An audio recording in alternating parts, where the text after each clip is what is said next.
GSL.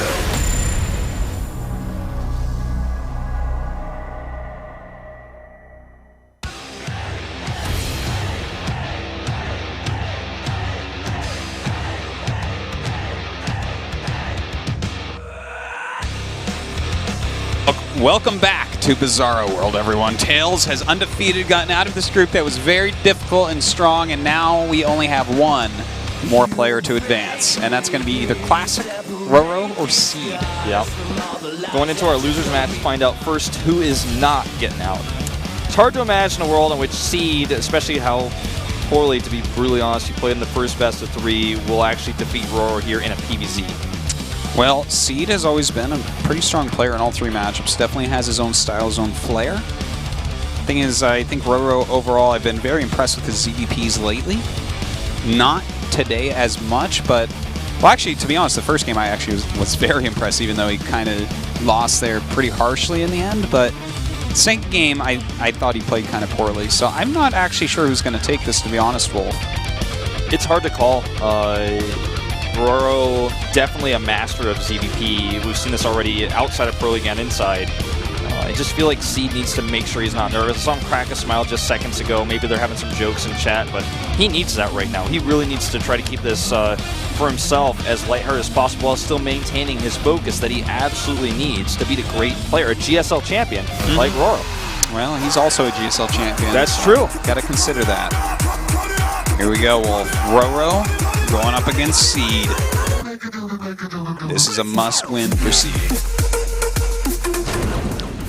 But this man down here in the bottom right, he wants to win it as well. He is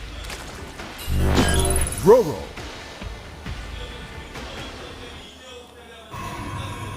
There he is. And a must-win for this player, the top left in the blue. Seed. I mean, let's be honest, if he loses here, he doesn't play in Pro League. There is no GSTL. He's not going... He has no sponsors for foreign events. Yeah, he's not flying to DreamHack. He's not going to MLG. This is not happening. Yeah, he has to wait for one with a qualifier, then somehow win it in the most stacked, ridiculous... Like, every time there's a qualifier, it's like all the best names play it. It's so funny. It's like... Yeah, the most ridiculously hard thing to win. You know, he's been able to consistently win Code A qualifiers, which is arguably one of the hardest offline tournaments he'll ever play in, but now he's up against a, I think it was a 9 pool that we see here, because 2 additional drones were made with the cancel, so now he's up to 10, of course. Well, he's against Gateway in the main, so I'm not like too worried about Seed. With some solid micro, he should be able to hold this pretty fine. But we'll see how much damage RorO can actually get done here. Yeah, it's all about control. Old turbines down there making sparks. There's a lot of intricate things on these StarCraft II maps. Yeah, it's actually quite impressive, the map making that goes into this. Did you ever get into map making? No, I never really did, but I did like to, you know, test maps that people were making. I never liked that, actually. I always hate playing on new maps unless I know that they are actually going to be a legit map. Do you remember when the first, like, non-ladder maps were put into the GSL? GSL was the first tournament to do this. We had, like, that super big, the Tal'Darim Altar was the one of the first ones. Oh, yeah. I remember just loving to play on that before it was, like, actually played on in competitive play. Well, I didn't, like, test it to see if it was good enough for GSL or anything, as a Protoss player, I did not like to play on that map. All right, here we go. This first circling is going to get in here. Zealot is getting pretty close to completion. Ooh, a little bit of a misclick here, losing that probe. Yeah, losing the 4 gas, too, that he mined. Every little bit helps. Now this Zealot comes out in a good spot, but great micro here by RorO. Yeah, and you know what? It's good micro by Seed as well. He did mess up on that one probe that it looks like he just didn't select. But other than that, he hasn't lost anything aside from mining time, so that's good. And you got to give a little bit of an advantage here to Seed. Yeah, he's held it. He's held it. He has obviously the better worker count. Doesn't have a Nexus yet, but he can take one almost for free here with a Mothership Core. As soon as he has enough minerals, he can just work his way down there. And he has Warp Gate research coming up, as well as the ability to add any tech whenever he wants to. Now, this is a cool sneaky move to come in here, just to make sure he's not like adding a Stargate off one base or anything like that. Well, this is exactly what you need to do, because you know he has 2 gases. You forced him to be on one base, and you know, if Protoss does some sort of crazy one base thing, it's going to be very scary. Now, that Chrono Boost that we just saw, by the way, that's a fake. I'm telling you, he's going to build a Nexus 100%. And, in fact, he does, which will get scouted very quickly. But I like that as the Ling runs by, he Chrono Boosts that, because that is going to make him think that, oh, wait, are you going to do, like, a 4-gate? Which, of course, now he knows he isn't, but every little thing counts. Yes, and that's, I mean, I say he went in there to check for, like, one base all-ins, but really checking for the Chrono Boost is the most reasonable thing to do with that Ling. And so Seed sees this, and he tries to trick him. Something, I mean, Seed's been famous for since his very first televised match in the GSTL, where he faked, you know, an immortal bust and then took a hidden base. That's just what he likes to do. Yeah, he's a very mind game-oriented player. And as long as he can continue to mix that into his play, he can take out anybody. So he's trying, at least. Yeah. We see the remnants of the old Seed here. Yeah, he was a GSL champion so long ago, and you know, him winning against MC there in Busan was actually like one of the biggest upsets we've had in the GSL finals, I would say. Everyone was sure that MC was going to win. You know what I loved about it too is he owned it as well. I think he got into MC's head. He came with a new hairstyle. He dyed his hair a completely different color and just showed up and was completely ready to shock everyone, and that's what he did. Also, I do want to point something out. He gave one of the best interviews I've ever seen. He's actually like more well-spoken and more with it as far as like interview type scenarios go, which is something you don't always see in top-end Korean players. Yeah, a lot of times it's very boring interviewers like, I hope to do well for my fans. It's either boring or it seems like contrived or fake or something. Like Seed's very honest. Somebody I really respect for that recently is Stork. Very honest and very well-spoken in interviews. Yeah. Well, we have a 5-gate commencing. A lot of Lings on the way. Speed just started, though. Yeah, so... Will he actually do the 5-gate? It looks like he turned around. Robotics and add a third base from here? I don't like it because... I think it's going to be an more push. You think so? Okay. Yeah, I do. Timing's off, but... It's way off, which is what's getting me, but he already has 5 gates, right? It's going up to this... Yeah, I mean, if he adds gases, it has to be more push, right? I think so. The thing is, adding a Nexus here is a bit tough and awkward because he just spent all of his gateways at home, so he can't really make a wall over there. And sure, he can use all the weapons he has on those gateways to help defend a third base if he needs to, and it's a pretty far away third, but... Well, there's a certain reason why this actually makes a lot of sense. First off, there was a 9 pull from RorO, slows his economy. Seed follows up with the 5-gate. RorO sees it, has to make units, slows his economy. Now he's adding the Forge, he's getting Immortals, he's going to go for the push. He's slowed the economy twice already, and even though his Nexus, of course, had to be a little bit slow because of the 9 pool, that's okay, because his Immortal push is going to come very, very hard. And it's going to be hard for RorO to stop, I think. Yeah, RorO needs to drone up right now to have the economy to make the units to deal with this. Speed finishes, so these Lings are going to come over and get a decent amount of scouting. He's going to poke with these Roaches, too. I think he's going to stop here at 43 probes. It looks like it. Yeah. I mean, like 2 more or something. He's going up to 8 gates already. He has 1 Immortal with a Warp Prism on the way. Look how many sentries he has. 9? Crazy. That probe is so important with this army because if he keeps it alive, he can use the Warp Endpoint at the pylon and use the Warp Prism that he's going to send across just for lifts on the Immortals. Yeah, it's a very important thing indeed. Now, we do have 5 Roaches over here working on these rocks, and I don't think this is actually going to come into play. I don't think so. Except if he goes up and kills it. That's 5 free Roaches. All right, yeah, he's definitely going to kill it. There's no way those Roaches can get away, right? Well, it slows the attack. Yeah, that's very true. Ooh, and in fact, they can get away, but you know, he didn't like go around to end them off.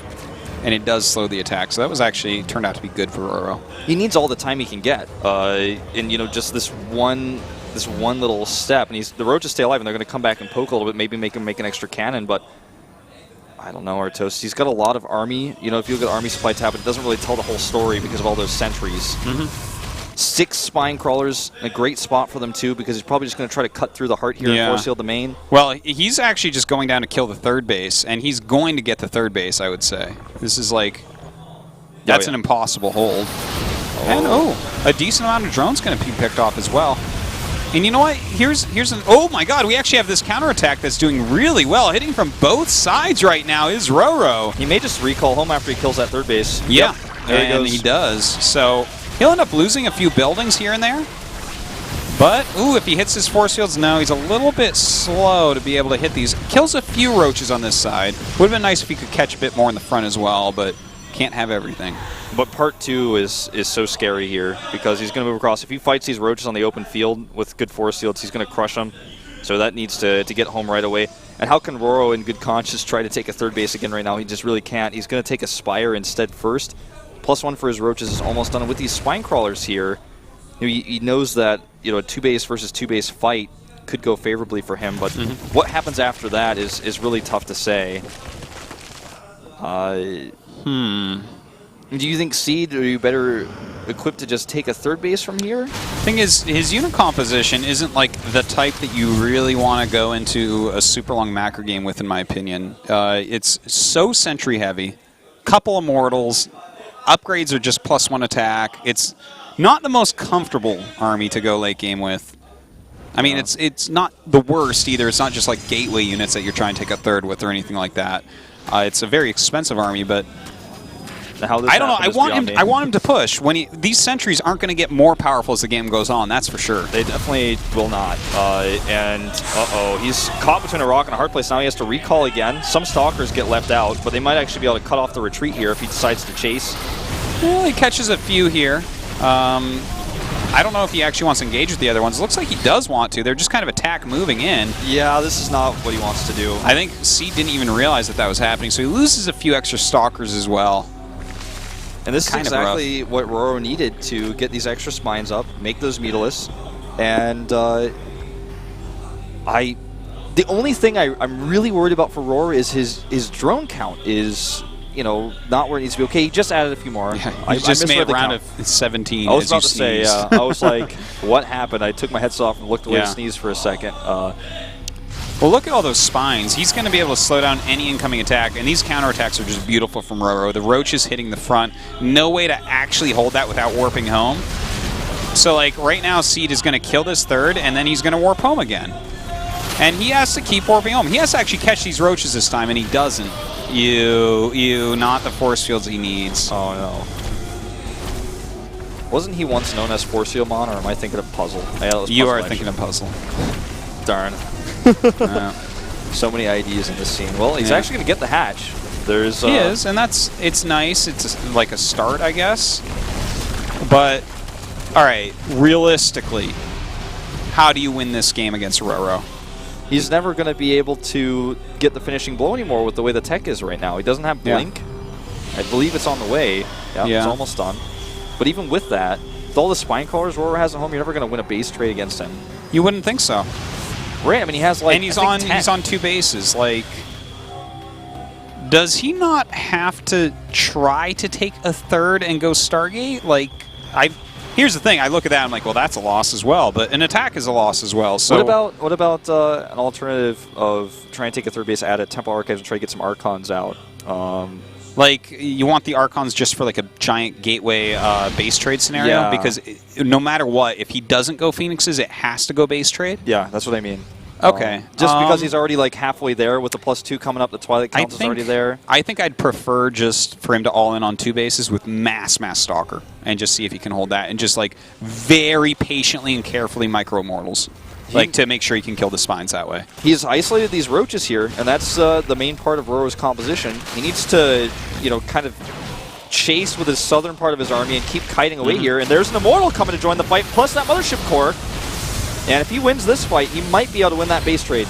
Yeah, this is a very nice amount of roaches he's picking off. He's losing a few units here and there, and the Immortal will be painful. But the Mutas do counterattack. They were a little bit slow to counterattack, but that's okay because there's so many of them. He's still going to get a ton of damage done here.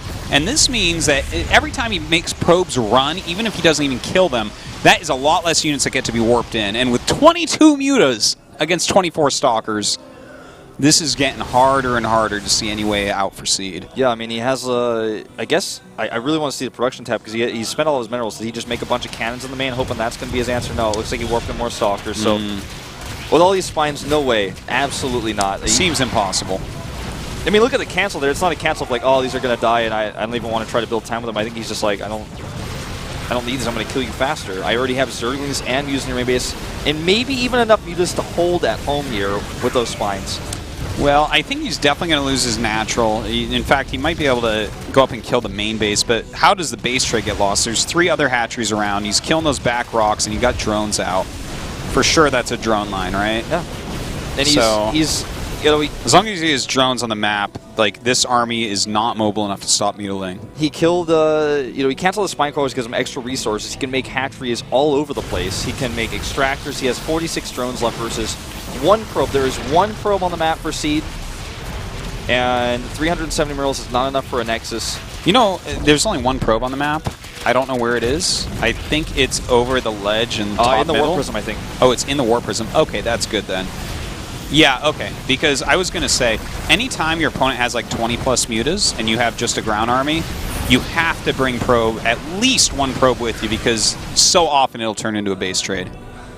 Look at the hatch placement here. He's very likely not to find this. He does have sentries for hallucination scouts, but still, even if he finds it, can he get an army over there that's big enough to kill it? Very unlikely. Well, the last few buildings look like they're going to go down. He has to make an assimilator as well. Well, the thing is, you can't leave the assimilator.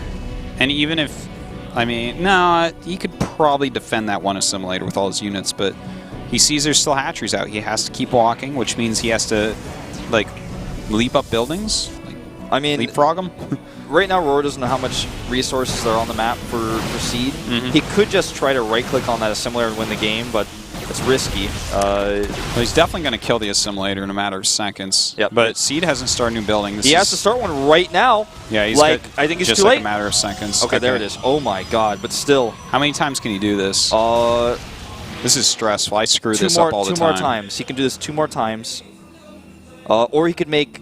No, he could just make 2 more pylons. The assimilator has more hit points, so probably want to make the assimilator. It's limited to where you can build it, but that's the only limiting factor. Yeah, really. that's right, actually. That's so funny he can only do it twice more, unless he builds something and then cancels, and then he can do it 3 times. Yeah, if somehow he's able to In make fact, that he work. should build here and cancel the other one. Realistically, he actually, really I think should. you're right. I think and he doesn't do it. That's okay. He can still do, as long as he cancels one of these last ones, he's fine. Now he just can't kill the last hatchery. He's not going to be able to get over there. Yeah, and the thing is, he could probably even kill this other one to the left, but there's 2 more up on the map. And he can make 2 more anywhere else at any time. Yeah, and there's a bunch of drones as well. This game is definitely over. Once the last assimilator is placed, he realizes that there's nothing else for Seed to do. Seed's going to have to stay there. And if he right-clicks all his mutas, doesn't matter how many he loses, the game will end. And he's going to realize that, I think, in a matter of seconds once Seed's no longer moving on the map. Yeah, I would say 9 sentries, 17 stalkers, all with +2. Probably can't stop this Mutalisk army. 47 Zerglings to help out with even 3 roaches. You got to count them all up. It's like an attack move, probably. Well, no, actually, an attack move might not do it. I think it would. I think he has enough burst damage to kill it.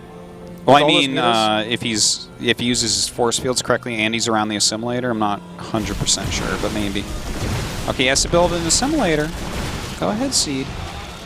Build your last building. Here we go. Okay, he starts it. And now he realizes suddenly, he's like, uh-oh, you have another building somewhere. Well, I mean, there's a little bit of time left yet before before RorO realizes that that's the last building, but I think for Seed, he's got to keep his army there. He's going to die, and as soon as RorO realizes that, he's just like, oh, that's it, and I just have to build an army that can kill them. Oh man, that many spines. That's just sadness. That's what Seed feels right now, Wolf. It's called sadness. Yeah, the lack of information here for RorO is why he has to be so careful like this. Because in his mind, he could be thinking, "Oh, what if he comes over and he kills this base now? Then how many minerals does Seed have?" RorO doesn't know, so he doesn't know how many more assimilators he can make. It's true. I think he's caught on to its low. Yeah. Like he probably thinks, okay, you can probably build a couple pylons, maybe. But I know he doesn't know it's very much. You can't break that. Like, there's no way. I mean, it's not a possibility. Not unless he micros like perfectly and like waits for shields to come back and stuff, which RorO will never allow him to do with 22 Mutalisks. Well, by then he's going to max out on ultras before he can kill that, right? All right, here comes the tanks. Not a bad idea, but it's not going to work. Yeah, not nearly enough. Some good force fields and all that. Thing is, at the end of the day, that's a lot of spines, that's a lot of mutas, and Seed is going to lose game number 1. That's it. GG. RorO takes game 1. Seed needs to do a bit better. You know what? The thing is, that was a very hard situation. RorO dealt with it quite well. His roaches really did slow down that timing attack, as you were saying. And, you know, that was just... RorO outplayed Seed in every way there. Seed didn't have a really great option when the mutas got out and that many spines. The fact that RorO is willing to just drop a third and build a ton of spines, it's a scary Zerg to play against. Once the Mutalisk count gets that high, if you don't have Phoenixes to counteract it, especially on a map like this where there's so much space to cover and the Mutalisk composition is so mobile, you get locked in almost like a checkmate situation where you get starved out or you're just dying a slow and painful death. And Mutalisk harass every time you move out past the halfway point on the map. The Mutalisk are going to punish you. Also, you know, that time when the mutas were out, I think it was already kind of too late to go Phoenixes. The thing is, I think he may have had a slightly better chance if he had tried to go Phoenix and a third base. But both options seem to be pretty terrible and almost no way to win. Well, Ultrazeme is the map for Seed, a map that would surprise a lot of people for a Protoss pick against a Zerg, especially after losing the mutas in Game 1.